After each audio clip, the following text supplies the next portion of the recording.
All right. Thanks everybody for being here. For those of you who don't know me, I'm Sergeant Kevin Allen. I'm the Public Information Officer for the Portland Police Bureau. Have a pretty significant update to report in this morning's homicide case here up in Northeast Portland in the Hollywood District neighborhood. It was about an hour ago, a little bit more than an hour ago, we confirmed that the suspect in the homicide case was taken into custody.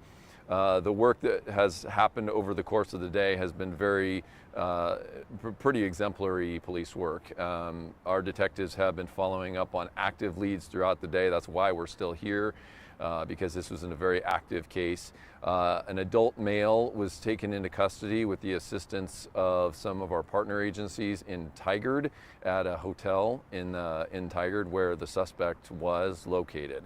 I can't reveal the identity of the suspect at this time because he hasn't been charged with crimes yet, but he is in police custody, and so we do anticipate that throughout the night we'll be able to provide more information about name and charges.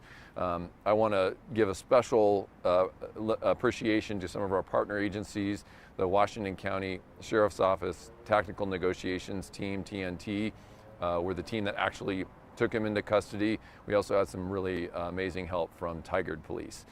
So we were able to get him into custody, and now the process of getting him charged and into jail and work with our partners at the District Attorney's Office to go forward with prosecution. I know some of you have some questions. Do we know if the people knew each other, or was this random? Yeah, so this was not a random crime. I can confirm now that our information was that this involved known persons. There were all three adult males. They knew each other and had a history, and there was a confrontation in the second story of the parking garage over behind me where the shooting happened.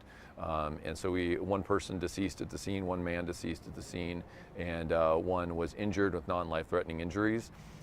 Detectives have talked to the victims' families and notified them that an arrest has been made and that we're moving forward with the prosecution of the case.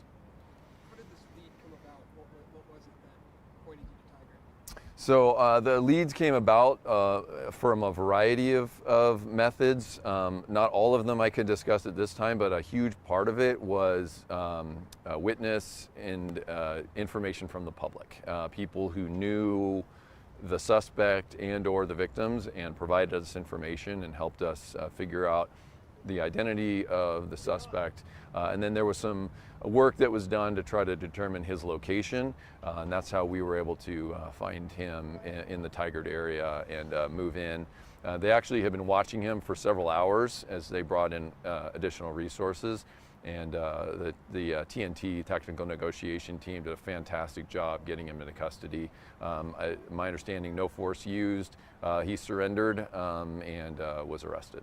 Anything you can reveal about the motive here? I can't get into specifics. I know that the detectives are actually interviewing him as we speak, our suspect, and so a lot of that will come into play as we interview him, because we have an indication of what this was about, but we don't want to say anything because we want to get his unbiased version of events if we can. So. When can we expect this road to be open, Northeast Halsey? Yeah, this has had a huge impact on our community, and we understand this is a very busy road and has caused a major traffic impact. And so we're really appreciative of the patience of our community as we work through some of these critical leads.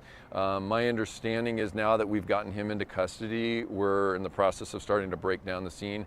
We've got some vehicles to tow, and then we'll be moving our mobile command center out. And so I'm optimistic we'll be reopening Halsey in the next hour. Did you receive any information from that surviving victim, and how is he doing? My understanding is he's doing okay, and he is being interviewed, but I'm not sure how in-depth that interview was. Detectives have worked not only with him, but people who know him and have gathered information. That's standard investigative practice, and like I said, it was really what allowed us to break this case and make an arrest so quickly, is because of all of the great information that we were provided from people who know what happened here. So. Do you have any information about the type of firearm that was used? I have not been approved to release that at this time, so I might have to get back to you on that one. But yeah, it was a shooting, obviously, so there was a firearm involved. Do you know if there was a criminal history?